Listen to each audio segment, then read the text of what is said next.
Hello, this is meteorologist John Wettenkamp with the National Weather Service in La Crosse, Wisconsin, and here's an update to the Groundhog Day winter storm briefing.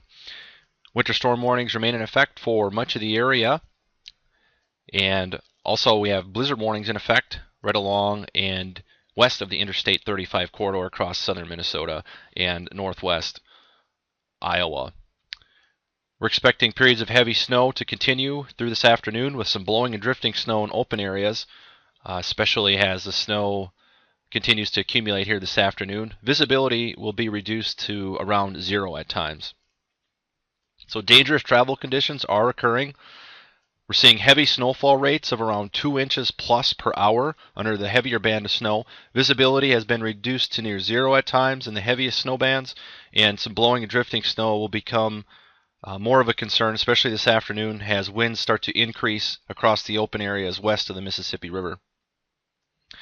Here's a look at radar here late this morning, and that heavy band of snow was oriented right along the Interstate 90 corridor, continuing to advance northward.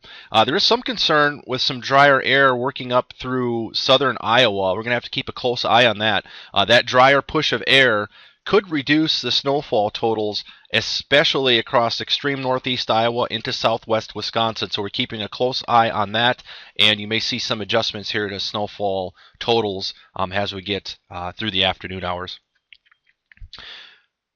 Dangerous travel conditions are occurring across northeast Iowa, and a lot of this is due to that heavy band of snow and strong winds causing some blowing and drifting snow. Near 0 visibility is reported at times. So as of 11 a.m., there's been no travel advised for much of northeast Iowa, and these conditions will likely spread northward through the rest of the local area, and plan on these dangerous travel conditions to continue through the afternoon hours.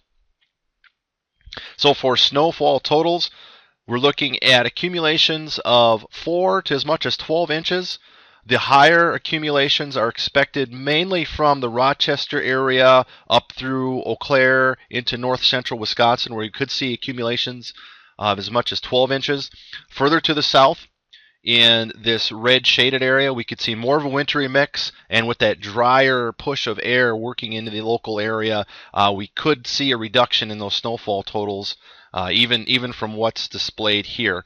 Currently, we're still expecting around 7 to 9 inches here for the La Crosse area, and then amounts increasing to the northwest and then tapering off again as you approach the Twin Cities area.